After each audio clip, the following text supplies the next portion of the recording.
दोस्तों, प्रकृति ने हमारे शरीर को 5 तत्वों से मिलकर बनाया, लेकिन कलयुग के इंसानों ने उसमें एक तत्व और जोड़ दिया और वह है पैसा।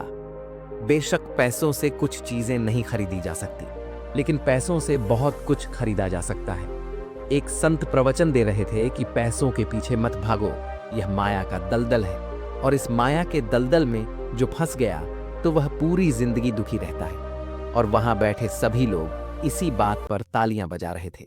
उन्हें यह नहीं पता था कि यह संत यही बात बोलने के लिए पैसे लेते हैं। यही तो माया का खेल है जो कि इस दुनिया के बहुत कम लोग ही जान पाते हैं, और जिसने यह जान लिया उसको इस माया ने बुलंदियों की चोटी पर पहुंचा दिया। दोस्तों, आज के समय में पैसा कमाना जितना मुश्किल नहीं है, उससे भी ज्यादा मुश्किल है। पैसों को संभाल कर रखना बहुत लोग होते हैं जिनके पास थोड़े बहुत पैसे के आ जाते हैं। वह लोग उड़ने लगते हैं। वह लोग पैसों का नियम नहीं जानते हैं। आपने ध्यान दिया होगा कि सरस्वती की तस्वीर हमेशा बैठी हुई होती है और लक्ष्मी की तस्वीर खड़ी रहती है। सरस्वती यह कहती है कि मैं जल्दी आऊंगी नहीं, और यदि मैं आ गई तो मैं वापस जाऊंगी नहीं, क्योंकि ज्ञान इतनी आसानी से अर्जित नहीं कर सकते। और यदि हमने एक बार किसी ज्ञान को अर्जित कर लिया तो वह ज्ञान हमसे कोई भी नहीं छीन सकता। लेकिन लक्ष्मी का यह नियम होता है कि वह जल्दी आ भी जाती है तो जल्दी चली भी जाती है। यदि किसी इंसान को सही तरीके से रखना नहीं आया तो लक्ष्मी बहुत ही जल्दी उस घर से निकल भी जाती है। तो आज की इस कहानी के अंदर मैं आप लोगों को 6 ऐसे खर्च बताऊंगा जिसे आपको आज और अभी से ही बंद कर देना चाहिए, तो ही आप पैसों के सही नियम को समझ पाएंगे। आप कितना कमाते हैं यह जरूरी नहीं है, जितना भी आप कमाते हैं इसमें से आप अपना खर्च इन 5 जगहों पर कम कर दो। धीरे धीरे आपके घर में धन रुकना शुरू हो जाएगा। आपको खुद को लगेगा कि सच में हमारे घर में पैसा रुकना शुरू हुआ है। और अमीर बनने का सबसे पहला रास्ता भी यही है कि अपने खर्च को थोड़ा कम कर दो और ज्यादा पैसा कमाने का तरीका ढूंढो। तो चलिए जानते हैं इस कहानी के माध्यम से कि वह कौन सी 6 चीज है जहां हमें पैसे नहीं खर्च करना है। तो चलिए कहानी शुरू करते हैं। एक बार की बात है, एक गांव में 2 औरतें रहती थी। एक के पास भैंस थी और एक के पास बकरी थी।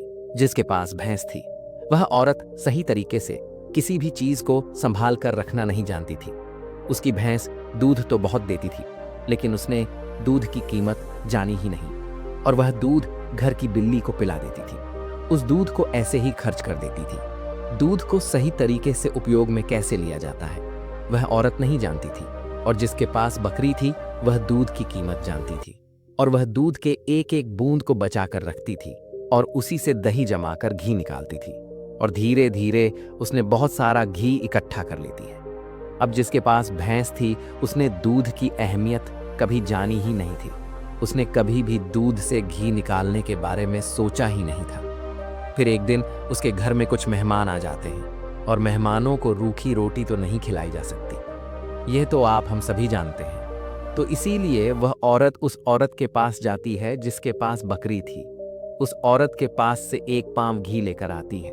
वो औरत ये कहकर घी लाती है कि मैं जल्द ही अपनी भैंस का दूध निकालकर घी निकालूंगी, तो मैं तुम्हें तुम्हारा 1 पाव घी वापस कर दूंगी। और बकरी रखने वाली औरत उसको 1 पाव घी दे देती है उधार के तौर पर, और फिर वह औरत अपने मेहमानों को खाना खिला देती है। उसके बाद बहुत दिन निकल जाते हैं, लेकिन वह भैंस रखने वाली औरत उसको घी वापस नहीं करती। एक दिन फिर बकरी रखने वाली औरत भैंस रखने वाली औरत के पास जाती है और कहती है कि मैं तुम्हें 1 पाव घी दी थी, तो मैं वह घी वापस लेने आई हूं। यह सुनकर वह औरत कहती है, कौन सा घी?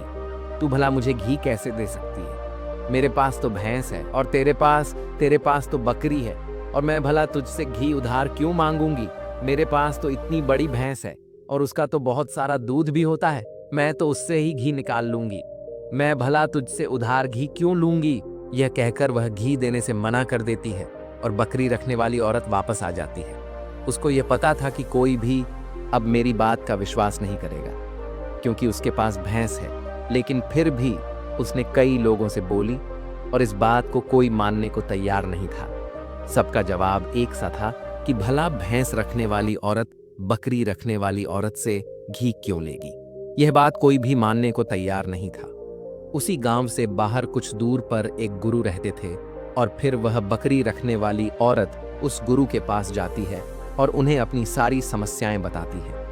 उसके बाद उस गुरु ने भैंस रखने वाली औरत को बुलाते हैं और फिर वह औरत भी उस गुरु के पास आ जाती है और वह भी अपनी बात बताते हुए कहती है कि गुरुदेव ये झूठ बोल रही है, मेरे पास तो भैंस है और भला मैं इससे घी क्यों लूंगी।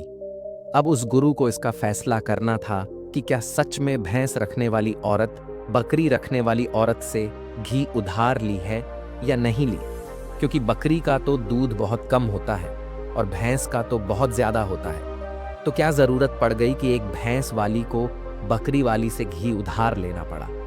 अब गुरु बहुत देर तक सोचते रहे और उसके बाद दोनों औरतों को अपने पास बुलाकर एक एक लोटा पानी देते हुए कहते हैं कि यह पानी लेकर जाओ और दोनों ही अच्छे से हाथ पैर धोकर आओ। अब एक लोटा पानी को देखकर भैंस रखने वाली औरत कहती है कि गुरुदेव सिर्फ एक लोटा पानी से हाथ पैर कैसे धो पाऊंगी। लेकिन बकरी रखने वाली औरत उस लोटे को लेकर चली जाती है और वह अच्छे से अपने हाथ पैर मुंह धोती है और उसके बाद भी वह लोटे के अंदर थोड़ा सा पानी बचा भी लाती है और वापस गुरु के पास आ जाती है। लेकिन वह भैंस रखने वाली औरत वह लौट लेकर जाती है और उसने तो सिर्फ अपना मुंह धोया और उस टे को खाली करके वापस ले आती है। जैसे ही वापस लाकर दोनों लौटा रखा जाता है, तभी वह गुरु कहते हैं कि भैंस रखने वाली औरत ने बकरी रखने वाली औरत से घी ली थी और उसे घी वापस करना चाहिए। अब जो गांव के लोग पास में बैठे थे उन्होंने कहा कि गुरुदेव इससे कैसे साबित होता है कि एक भैंस रखने वाली औरत ने बकरी रखने वाली औरत से घी उधार है। उसके बाद गुरु कहते हैं कि जरा इन लोटों पर ध्यान दो। इस औरत ने लोटे में इतना पानी बचा भी लाई और हाथ पैर मुंह सब धो भी ली। यह होती है किसी भी चीज की कीमत को समझना। और दूसरी औरत ने सिर्फ मुंह धुलकर ही लोटे का सारा पानी खत्म कर दी, क्योंकि उसको इस पानी की कीमत नहीं पता थी। और जिस चीज की हमें कोई कदर नहीं होती वो भले ही हमारे पास कितनी भी हो, वह नष्ट हो ही जाती है, वह खत्म हो ही जाती है। और यदि हमारे पास कोई भी चीज कम है और यदि हम उसको सही तरीके से इस्तेमाल में लेते हैं और उसकी कीमत को जानते हैं तो जरूर उससे हम फायदा उठा सकते हैं। जैसे कि बकरी रखने वाली औरत ने थोड़ा थोड़ा दूध बचाकर उससे मक्खन निकाली और उससे घी बनाया, और भैंस रखने वाली औरत को दूध की कदर नहीं थी, इसीलिए इतना दूध होने के बावजूद भी उसके घर में मेहमानों के लिए घी नहीं था। ये बात सत्य है। उसके बाद भैंस रखने वाली औरत उस गुरु के चरणों में गिर पड़ती है और कहती है, महाराज मुझे क्षमा कर दीजिए, मैं अभी घर जाकर इसको एक पांव घी वापस दे दूंगी। उसके बाद वह गुरु कहते कि बूंद बूंद से घड़ा भरता है। हमारे पूर्वज ने यह कहावत यूं ही नहीं बनाई। हमारी छोटी छोटी बचत हमारे भविष्य में एक बड़ा लाभ बनकर हमें मिलती है, और यह बात बहुत ही कम लोग जान पाते हैं। और यही बात हमारे घर में लक्ष्मी पर भी लागू होती है। यदि हम लक्ष्मी को थोड़ा थोड़ा करके बचाएंगे तो वही लक्ष्मी हमें भविष्य में एक बड़ा लाभ बनकर मिलेगी। दोस्तों, कहानी तो आपको समझ में आ गई होगी, तो आइए अब जानते हैं वह 6 खर्चों के बारे में जो हमें आज से ही बंद कर देनी चाहिए।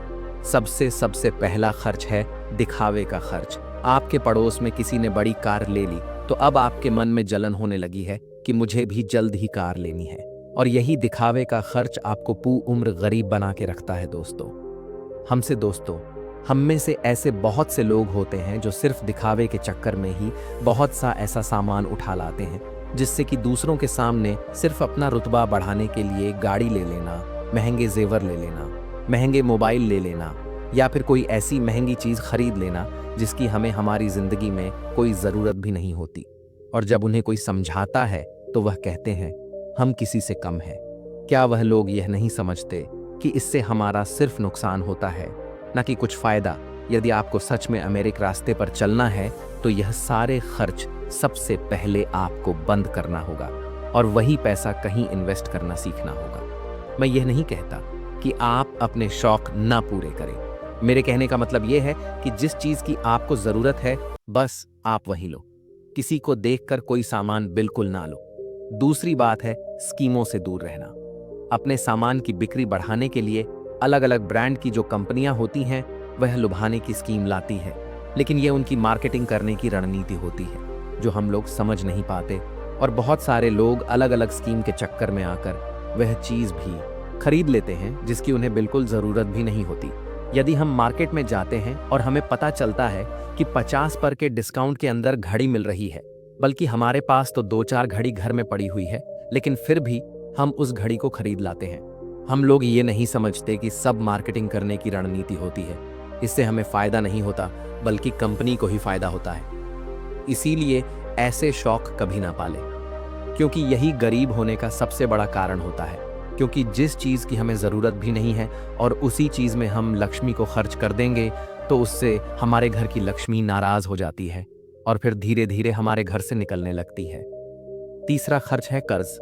आज के समय में ज़्यादातर लोग कर्ज लेकर बड़े बड़े चीज़ खरीद लेते हैं, जैसे कि गाड़ी, बंगला, मोबाइल, और फिर उसका पैसा भरते रहते हैं। जैसे कि आजकल हम लोग क्रेडिट कार्ड का इस्तेमाल करते हैं। क्रेडिट कार्ड हमें पैसे खर्च करने के लिए कहता है। जो पैसे हमारे पास हैं या फिर जो पैसे हमारे पास आने वाले हैं, और उस पैसे को हम खर्च कर देते हैं। तो ज़रा सोचिए कि हम अमीर कैसे बन पाएंगे।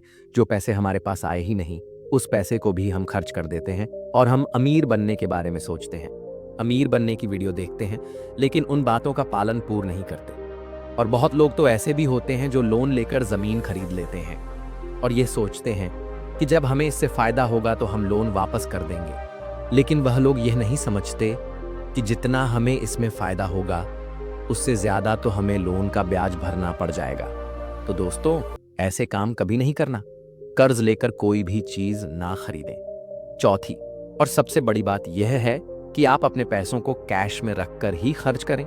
कभी भी मोबाइल फ़ोन के किसी भी ऐप का उपयोग करके पैसे खर्च ना करें। आपको शायद पता नहीं होगा कि आप कोई भी सामान खरीदते हो और फिर फ़ोन से पेमेंट करते हो, तो आपको आपके पैसे खर्च करने का ज़्यादा तकलीफ नहीं होता, क्योंकि वह पैसा आपके जेब से नहीं जाता। लेकिन वहीं पर यदि आप अपने जेब से निकाल कर पैसे खर्च करते हैं, तो आपको थोड़ा सा महसूस तो होगा कि यार पैसे खर्च हो रहे हैं।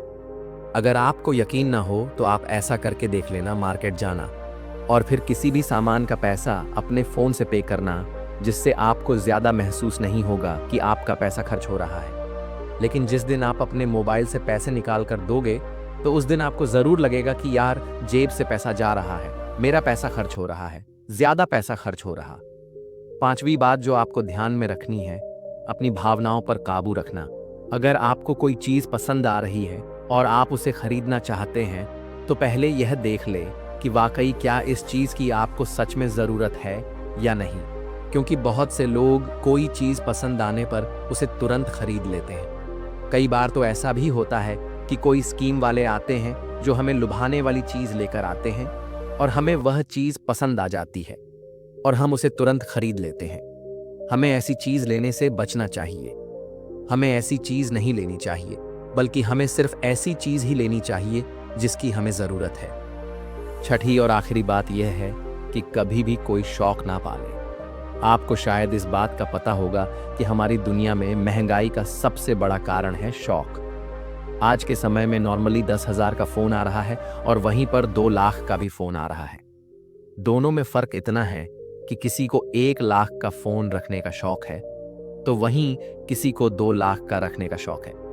हाँ, वहाँ पर आदमी की अमीरी भी दर्शाती है, क्योंकि अमीर आदमी बड़ा फ़ोन रखेगा तो लगेगा कि वह अमीर है। तो ये शौक ही तो हु शौक है, तभी तो उसने महंगा फ़ोन रखा। इसीलिए सबसे बड़ी महंगाई का कारण होता है शौक, और किसी चीज़ की महंगाई नहीं है। और इसीलिए लोग समय समय पर शौक वाली चीज़ें बनाते रहते हैं। अच्छी अच्छी चीज़ें बनाकर हमें लुभाने के लिए लेकर आते रहते हैं, ताकि हमें वह चीज़ पसंद आ जाए और हम उसे तुरंत खरीद लें, क्योंकि उन्हें पता है कि ना ही लोग अपना शौक ख़त्म करेंगे और ना ही उनका मार्केटिंग बंद होगा। तो इसीलिए अपने शौक पर काबू रखें, जितना हो सके कम शौक करें, क्योंकि शौक करने से हमारी ज़िंदगी नहीं चलेगी, बल्कि मेहनत करने से और पैसे को अपने पास सेव करने से ही ज़िंदगी चलेगी। क्योंकि आज के समय में पैसा ही सब कुछ है। भले आज के समय में हमसे लोग कितना भी यह बात कहते हो कि पैसा ही सब कुछ नहीं होता, लेकिन यदि उनकी ज़िंदगी में सही तरीके से ध्यान रखकर देखा जाए तो उनके लिए पैसा ही सब कुछ होता है।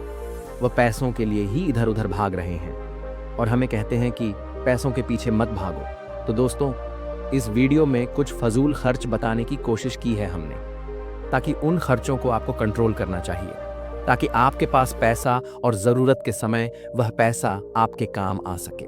और वह पैसा जब ज़रूरत के समय हमारे काम आता है तो हमारे दिल को जो शांति मिलती है वह सच में बहुत ही अद्भुत शांति होती है। तो दोस्तों, ये कहानी आप लोगों को कैसी लगी कमेंट करके ज़रूर बताना। वीडियो अच्छी लगी हो तो वीडियो को लाइक और चैनल को सब्सक्राइब करके बेल आइकन की घंटी दबाकर ऑल को ज़रूर